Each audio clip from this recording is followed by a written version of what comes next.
You're watching Hello Nation.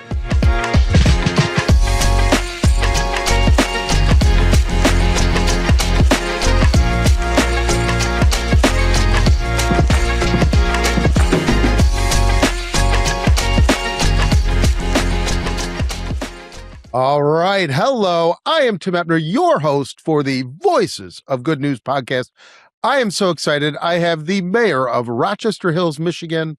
Good morning, Bryan Barnett. How are you? How you been? I've been great. Summer's fun, man. It's a good time, and things are great in the city, and looking forward to chatting today. Well, we like to start because we are the Voices of Good News. What is something good? Give me some good news. Good news. Well, I'm pretty blessed to live in a community that has no shortage of good news. I would tell you probably my favorite good news of the last sort of few weeks and sort of what will kind of dominate my professional calendar over the next few months is we launched and broke ground on a brand new park in the city. And it's one of the things that I think Rochester Hills is known for more than anything else is its really exceptional park system. We had almost over 1.7 million people visit our parks last year in a city with a population of just a little under 80,000. So we have a very passionate community that engages with its parks. But the new park is called Nowicki Park, and it's going to be absolutely incredible. It's a $19 million project, and we broke ground just a few days ago. So it's going to be an exciting project, and that is good news for Rochester Hills and really our surrounding communities as we kind of double down on investing in community. Wow. That's incredible that you got the funding and that you have that many people coming into your park. I actually was looking and I looked at some pictures of Rochester Hills, and we'll get into more of that because there seems to be something special there. But before we do that, we want to get to know you. So when you're not mayor, who is Bryan Barnett?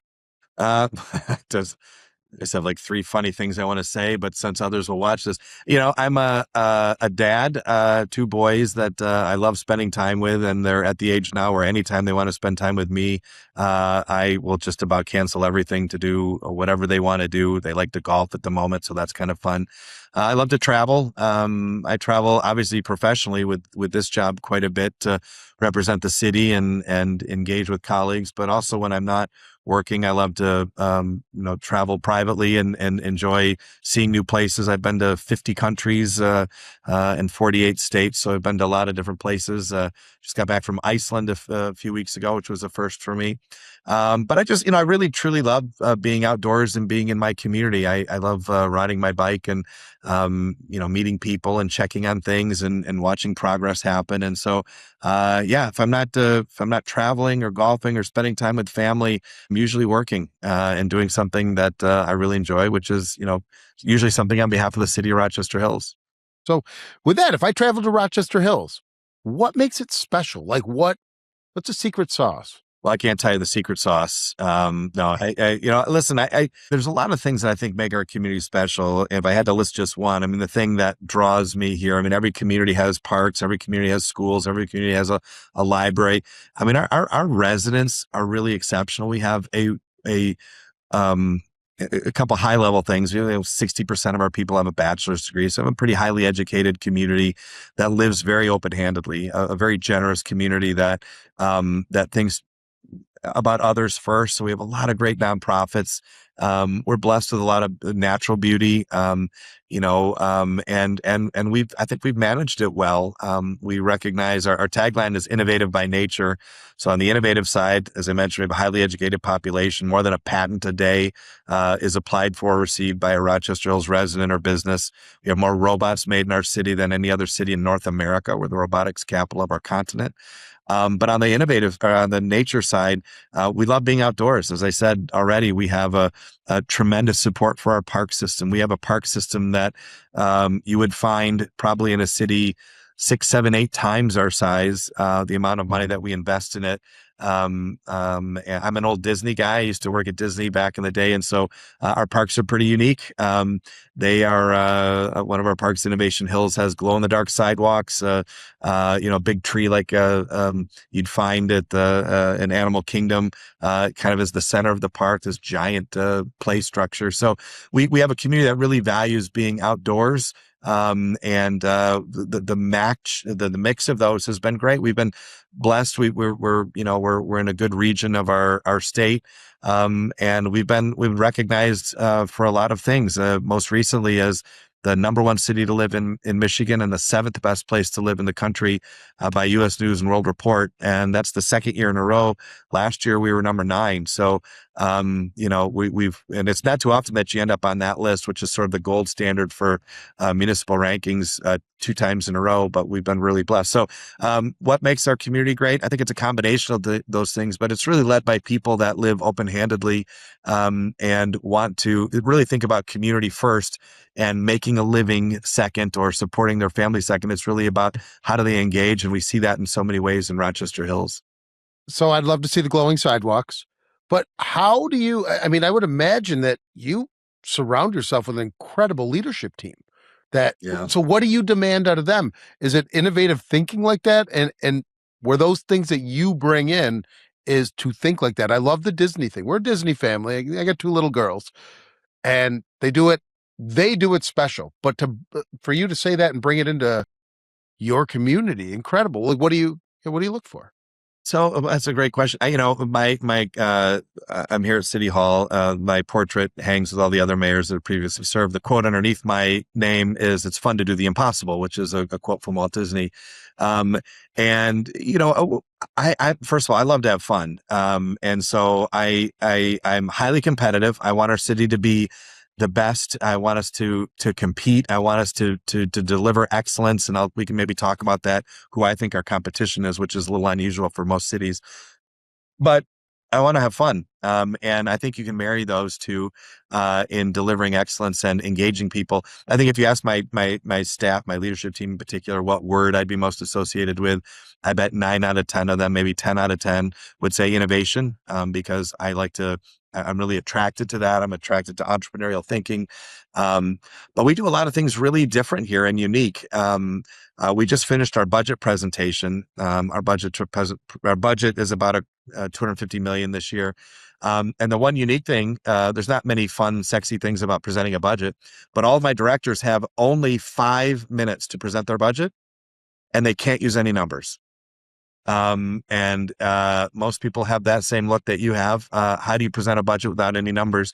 You present values, you present accomplishments, you present goals, how they align with what the council wants to see.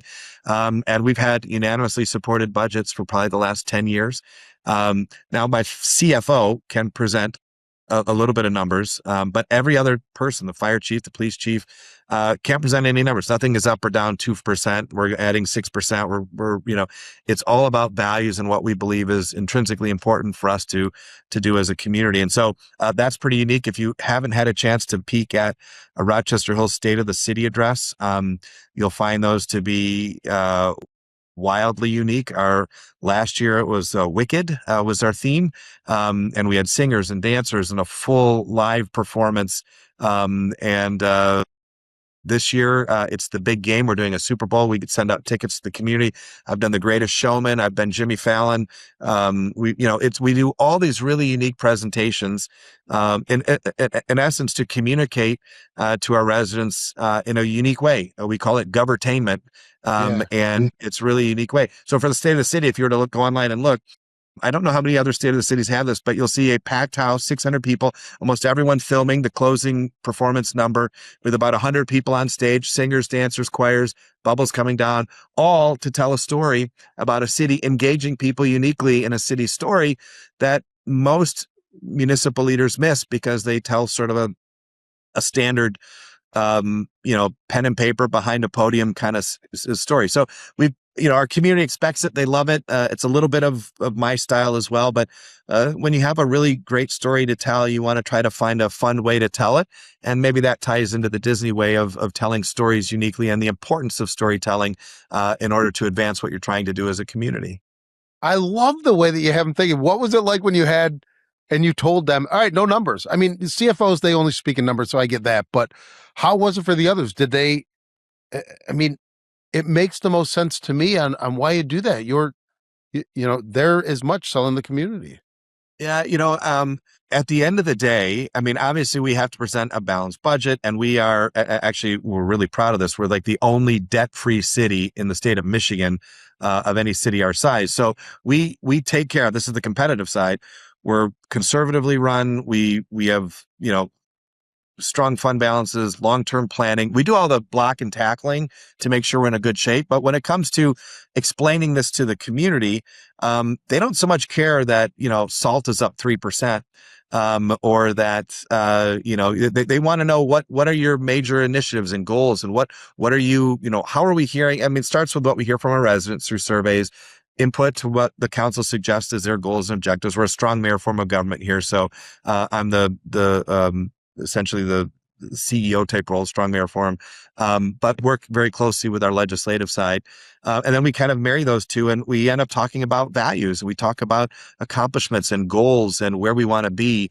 And you know what? Nobody misses the old days where we would show charts of, what's up and down a couple percent.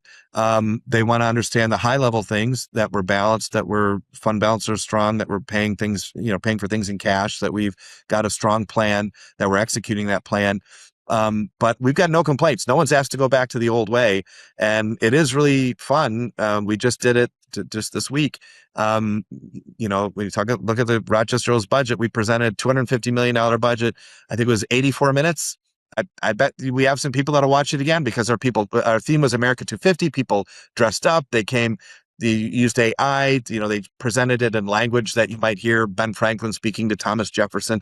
I mean, they have fun with presenting the budget, which again, I'm not sure too many other communities do. We did a take on the Nate Bargatze skit of if you've seen his SNL thing about America. Love that one. Yeah, all included in our budget presentation. So it's a unique, fun. The Michigan Municipal League called what we do kind of Governtainment, which is, I love it because it kind of mixes government with a fun way to explain what we do, and most people aren't overly interested unless it's engaging. And I think we've tried to work really hard to make it engaging.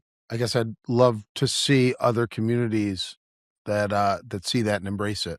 Because you talked about being part of the Michigan Municipal League, and I know that a lot of it is you're not taking ideas. We're all here to help. We're here to grow, and love the innovation that you're doing to make it exciting. So, in that of your team, who can look at you and say, "Bryan, you're wrong," whether it's on little things, who can do that on your team?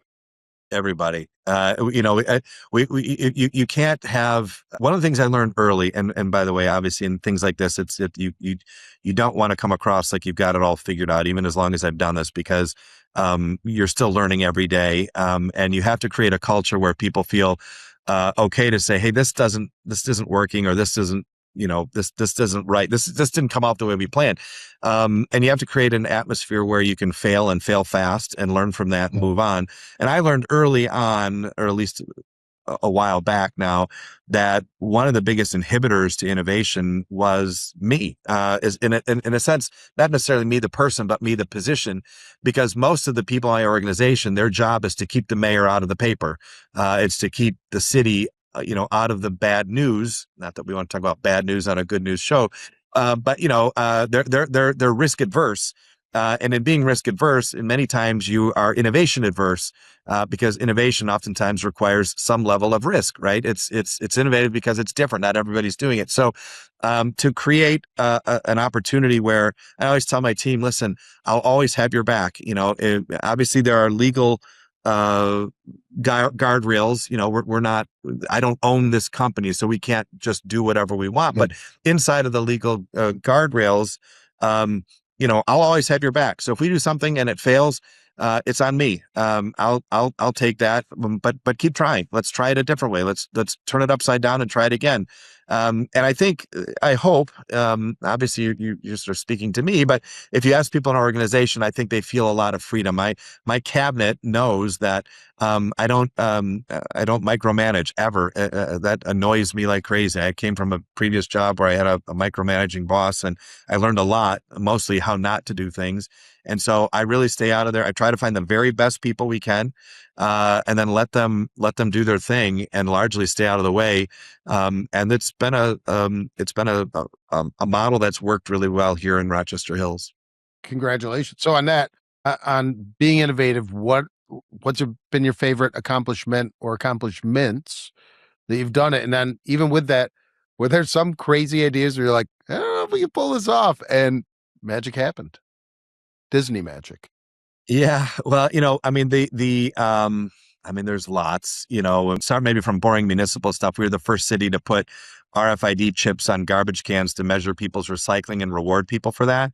And we went from being one of the worst recycling communities to the number one recycling community in Michigan, because kind of like you use a credit card, you put all your points on one because you get rewarded. And all those points, most of those points went back to helping our schools. So we had hundreds of thousands of dollars from people recycling that went back into their schools for green programs. Great, innovative. Picking up garbage can be innovative.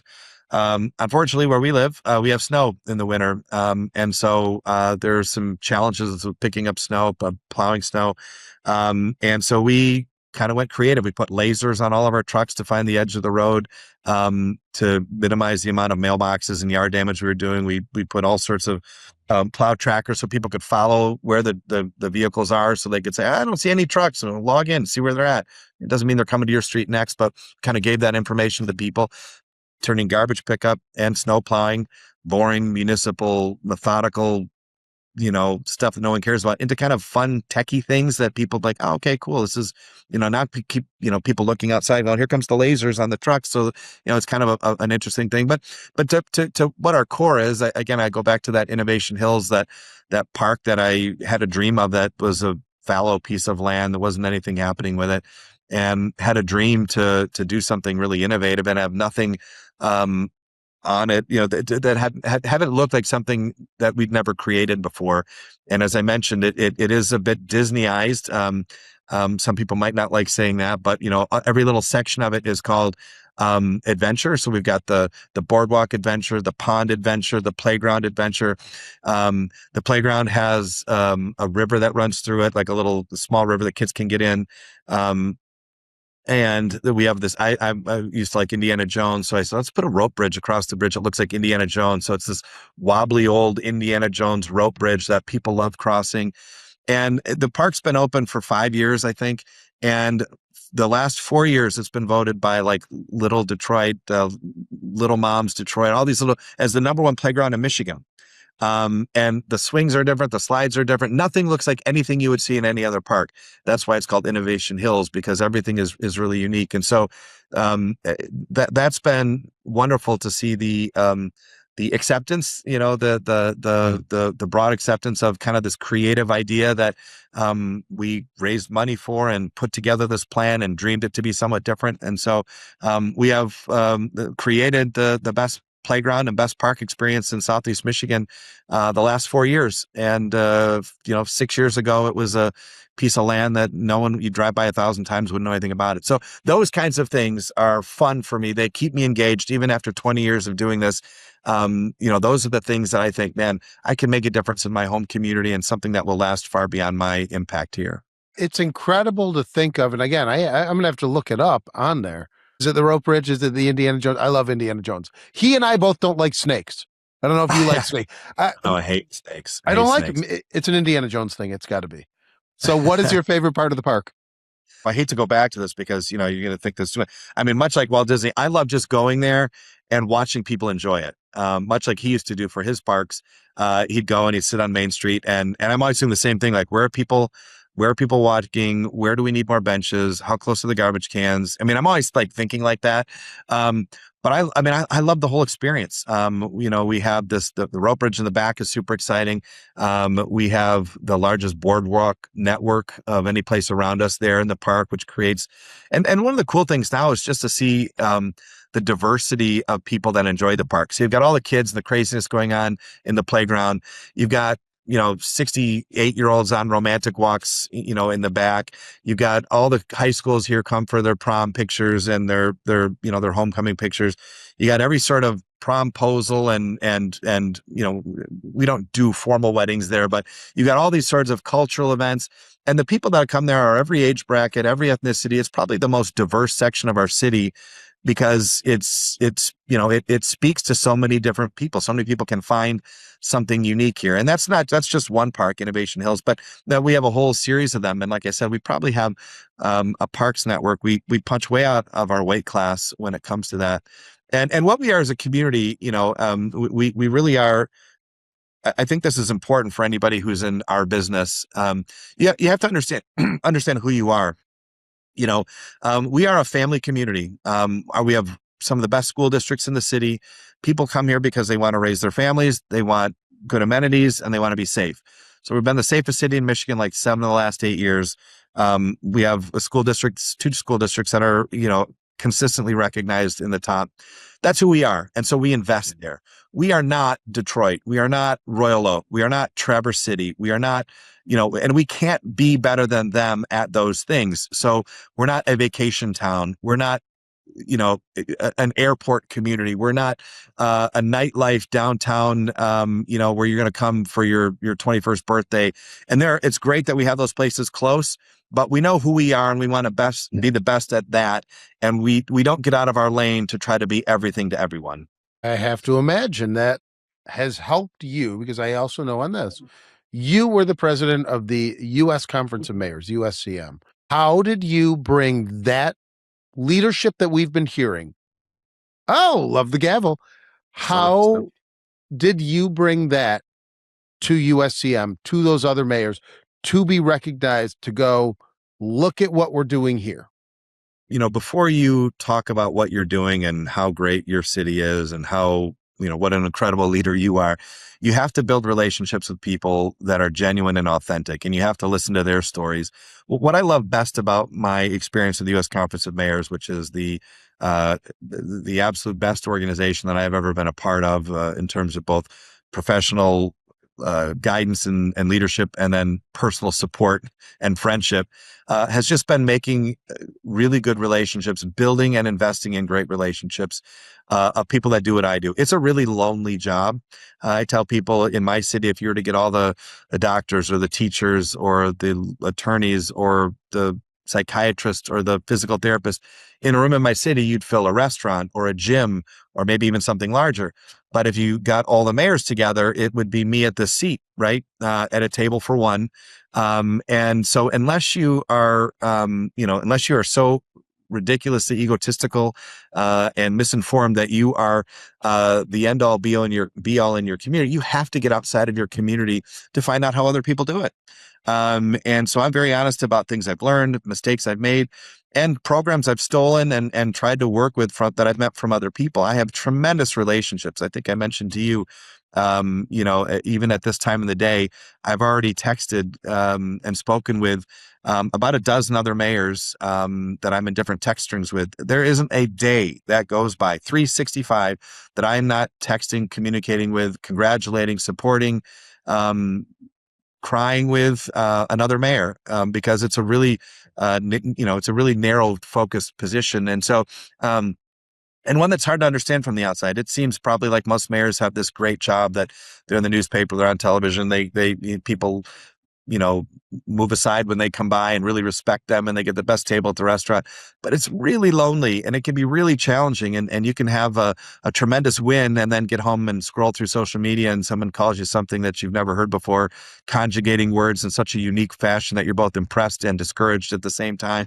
And so it's challenging, right? And so the U.S. Conference of Mayors is this great organization that allows people to come together, share ideas, but also just from a support standpoint. And so those friendships I made, I think that from a mayor of a relatively small town to become the president of the most prestigious organization and have the title of America's mayor, you don't do that because your parks are better or because your fire department responds faster or you have better ideas. You do that because people trust that you genuinely care about them, that you've invested in their story, whether it's Tampa or Arlington or Findlay, Ohio, or San Diego, California. You know what's going on.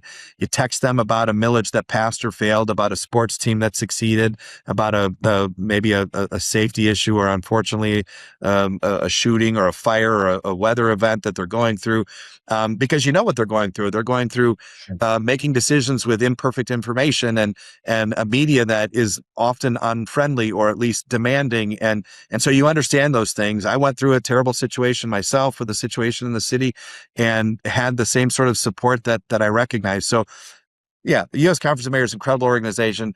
It's built on relationships, and to get a chance to lead it, I think is a tip of the cap to the relationships that I built. But it was all because it made me a better mayor back home, truthfully, and it made me a more sane and a better productive, a higher producing mayor, because I felt like I had a support system that didn't exist here locally for me in the municipal boundary of Rochester Hills. I love the U.S. Conference of Mayors, and my mayoral friends are my best friends. I love that. And congratulations. That is an incredible honor to be America's mayor. But what did that teach you? When you're America's mayor, you're you're traveling more than you probably did. What did that teach you about Rochester Hills? And at the same, what have you taught other cities about what Rochester Hills has done and can do? It's a tremendous opportunity, right? I mean, you get the national and truthfully the international stage to talk about what's happening in the United States, obviously internationally, but also what's happening back home.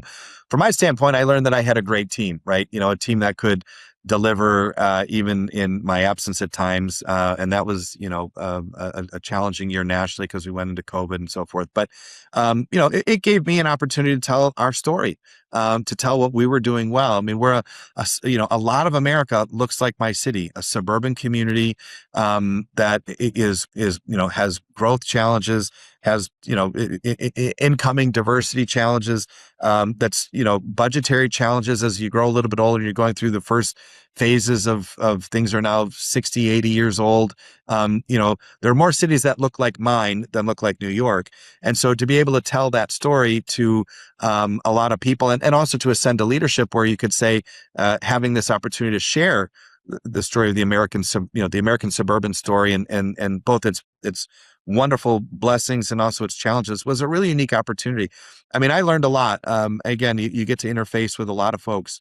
I remember a couple scenarios where I'm at these panels of international mayors, and I'm getting ready. What are your biggest challenges? And I'm getting ready to talk about, a transportation challenge, and the person in front of me from an African nation's like, we're losing people to crocodiles in the river, and you're like, oh, well, my problem don't seem as bad as yours, but still the challenge of sitting next to a leader like that going, listen, I've got a challenge that I'm not used to solving. What are some scenarios? What are the things I should be putting together? How do I collaborate with others? How do I get information when perfect information doesn't exist? So you find the ability to share stories and share experiences across this entire planet is really exceptional. And to have the opportunity to brag about my team and our community and our residents is one I'll always treasure. I can see you smiling about your team, and that's. Oh, yeah. I think it also says a lot about you and the city, but incredible. So you also talked about social media. You do these amazing things. You think you have this great day, and then sure enough, you get attacked online. How have you been able to separate your personal life, and I say your personal life, like your family? How do you separate that? I wish I could tell you that I'm perfect at it. I don't think is anybody that does have it down. I mean, I've done this long enough now. I've been mayor for 20 years, which is a pretty unique story in and of itself with a city that has 8-year term limits. But I try to focus on my stress levels. And I have a very strong faith that is important to me, and a very strong extended family. I mentioned my brother is also a mayor in the city next to mine. And so we have the ability to kind of decompress with each other a lot, and to talk. I don't ever get my priorities messed up. And I tell my staff this too. If someone comes to me and says, listen, I have a family situation, I say, listen, don't worry about work. Don't even think about it 1 second. The most important thing, be with your family, take care of things that are, that are really most important in the long term. Social media is a wonderful blessing and a terrible curse at the same time, and it's not going anywhere. The blessing part is you're able to communicate, with folks in a way that is pretty quick. I could put something up. Our community is very Facebook oriented. Some are, X, and some are more Insta, whatever it might be. I mean, I could put something on Facebook and we could have, 5,000 reactions by the end of the day. Whereas, the old way of sending mail or having a town hall, you might get 30 people or less, right? So there's a blessing there to be able to communicate. But yeah, I mean, people feel like they can say a lot of things that they probably wouldn't say to your face. And, it breeds a level of, civility that I'm unfamiliar with at the local level. But navigating that is important, right? I mean, especially as we head into a divisive national election cycle, I think it's important for mayors to continue to do what we do best. We're sort of the last bastion of nonpartisan sort of behavior, and for us to be able to work with others, bipartisan.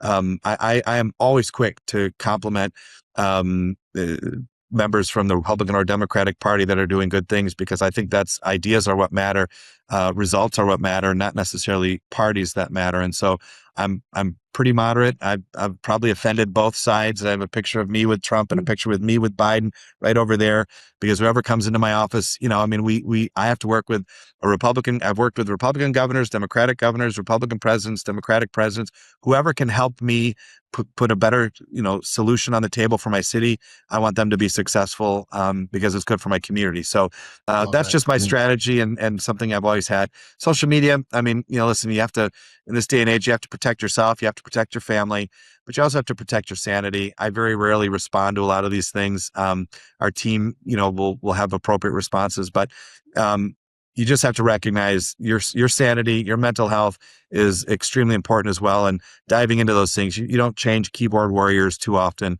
It's just sort of a waste of time. Keep focused on doing what you're doing, and let the results speak for themselves. Do your boys ever have to remind you that you're dad and not the mayor? They can be sarcastic at times, like Okay. they like when I'm the mayor when they need something, you know what I mean? Like, a lot of times they'll, if they ever call me mayor, it's usually followed by a really sarcastic comment. So I know they're at that age. I would hope that they're, giving dad a little of it. Young adults now, so it's a lot of fun. But no, it's and I've gone through the stages now since when I first became mayor. They weren't, they were in diapers. They weren't old enough to walk, and now they can vote for me, which I hope that they do. I follow them in there, but hopefully they tell me they do. So they've seen the whole thing. They've experienced the great side of elected life, where you get to meet cool people, and they've taken pictures with presidents, and they've been to the White House, and they've done all these unique things. But they've also experienced the challenge, during an election cycle, when signs pop up on your street that aren't for you, or in the neighborhood or around town, and they have to ask questions and get asked questions. And so I give them a lot of credit too. When you're the mayor, your family is a part of the journey, and for all the great things and for all the challenges, it's a family affair. I'm glad that your boys understand that, because that is it. They're part of it as well. But love that. Well, let's change again a little bit. So you talked about your community. I love it's how innovative it is, how smart it is. But talk about the small businesses and how they play an impact on Rochester Hills, because that is important. Small business is what builds community. 100%. And I say this lots, but ribbon cuttings or meeting with our entrepreneurial community. We try so hard to do what we can to support them. I started something called the Mayor's Business Council years ago, and it's this sort of unique forum for businesses to connect together. We bring special speakers, unique opportunities for them, touring different buildings throughout the city. Because generally, despite how wonderful all the things are we've said so far, most people come to my community ultimately because of a job. Because there's a job nearby, and this is a great place for them to be. And so we recognize that we have to, government generally, at least my belief, is not a good job creator. And to come alongside those that are, those entrepreneurial companies, really is where our bread and butter is. And so we spend a lot of time investing in supporting them. In our city, we're not one large business. My brother's community has a GM plant, and a lot of people work at the GM plant. We're a lot of small businesses. We're a lot of companies with 50 to 75 employees, maybe 30 employees who every month go, man, can we do this again next month? What's this going to look like? We're coming into this season. How's this going to be? And so the last thing they want is government to be a problem. And I always tell folks, we don't want to be in your business. We can't do it better than you do. But if there's anything we can do to support your business, that's a role we should play. And so if that's making government easier to work with, if that's knocking down barriers to other organizations, whether it's the state, whether it's the federal government, whether it's the county government, whether it's licensing groups or other agencies, we work really hard to try to advocate for them. So the small businesses in Rochester Hills are, I think a lot of mayors would say this, but they're really the backbone. They're the folks we go to when we need $500 to put on a program or $1,000 to put on a fireworks show or whatever it might be. They're the folks that are part of the chamber, that are working, that fill up our Rotary and our Kiwanis. And it's really those folks that make it feel close. We are, I always say this kind of brings it close to home. The most popular restaurants in our city are not chain restaurants.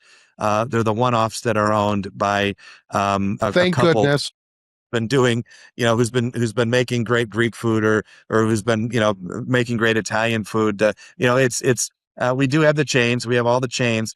And you'll find them moderately, I shouldn't say I'm sure they're successful, but where the lines are on Thursday, Friday, and Saturday are at the mom and pop places. And at lunch today, they'll be lined out the door at a couple places that everybody knows the owner, that the owner's behind the counter, taking orders, saying hi, and that makes a difference. And I think that's kind of a way we've been able to keep a very small town feel in a community that's now, 80,000 people. You've been in this for a while, quite a while. You've seen a lot of ideas move to reality.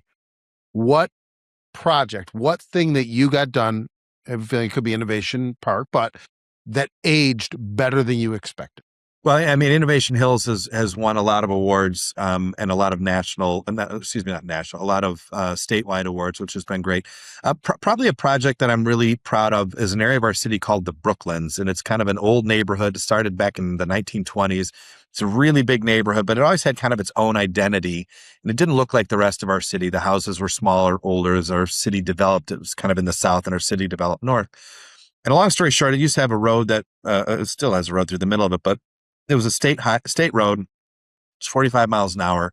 And there was nothing. You could literally drive down it. At any point, you could turn right into a business, turn left into a business. It wasn't walkable.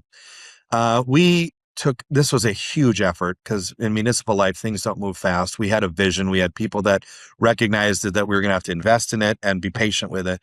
But we took over the road from the state. We put a bunch of roundabouts in it. We slowed the speed. We added a bunch of art. We added the city's first splash pad with a park there. And what we've seen over the last probably 7 years is a complete transformation of that area into now a very walkable community with new restaurants, new buildings. The property values of that area of town, which probably would have been considered maybe the poorer part of our town, in air quotes, are rising faster than any of the other, more expensive neighborhoods. And so that investment has paid off.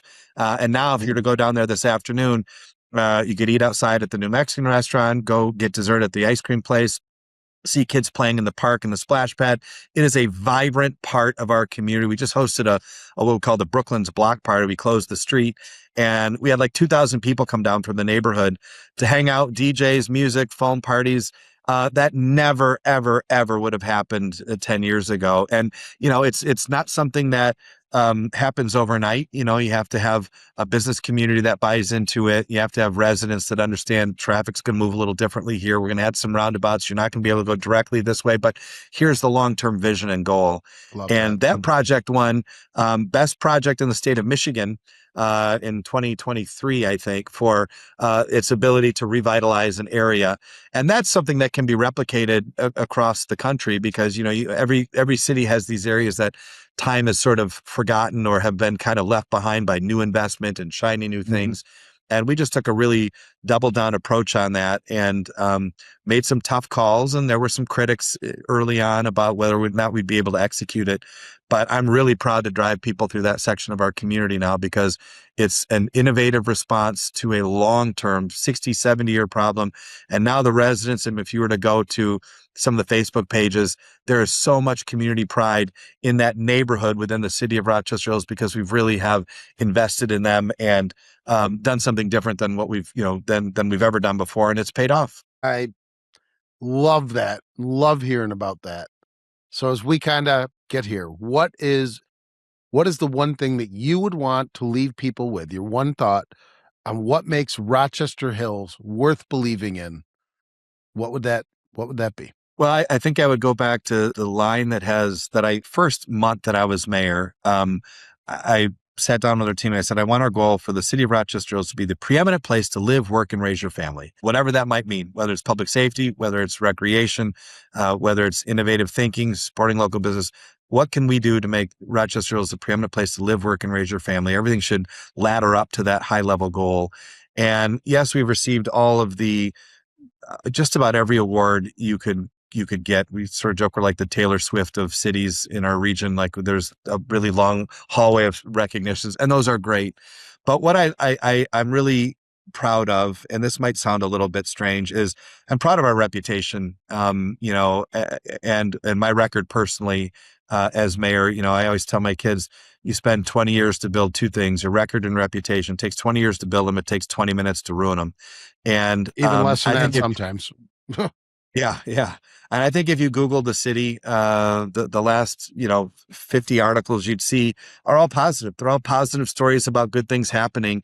And even if there has been something challenging, which we had in 2024 with a shooting, it's about the community's response to that and how we rebounded and how we took care of each other. And so I think we've created something really, really special here.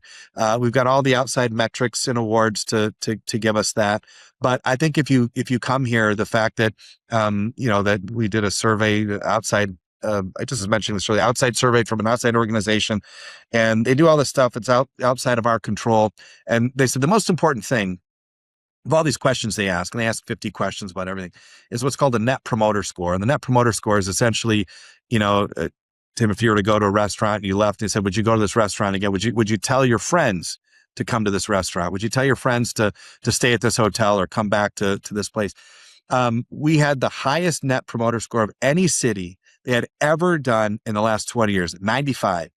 95% of our residents say this is a great place to live. They don't say it because of me. They don't say it because of any probably singular thing, but we have a really good thing going here. And my job as mayor is to just make sure I support the incredible efforts of our team, the momentum that we have, and just basically keep our forward, this forward motion moving. And I try to challenge our team. I try to add innovation. But ultimately we have great people that really love living here. And I just want to make it a little bit better. And that's kind of what our focus has been, and trying to make us the preeminent place to live, work, and raise your family. And hopefully 20, 40, 60 years from now, they'll say, Mayor Barnett certainly did his part and took a really great thing and maybe made it just a little bit better. I have a feeling that we're going to hear that you absolutely did leave that legacy, because I could hear it from the minute we started to that last little bit right there of what it is. So I have to say thank you for taking the time to talk with us, to give us that good news of what is happening. So from all of us here at Hello Nation on the Good News Network, we are with Rochester Hills Mayor Bryan Barnett. Thank you once again for taking the time. Man, thank you. And thank you, Hello Nation, for telling our story. We appreciate it. We'll see you all in Rochester Hills real soon. Love it. Thank you.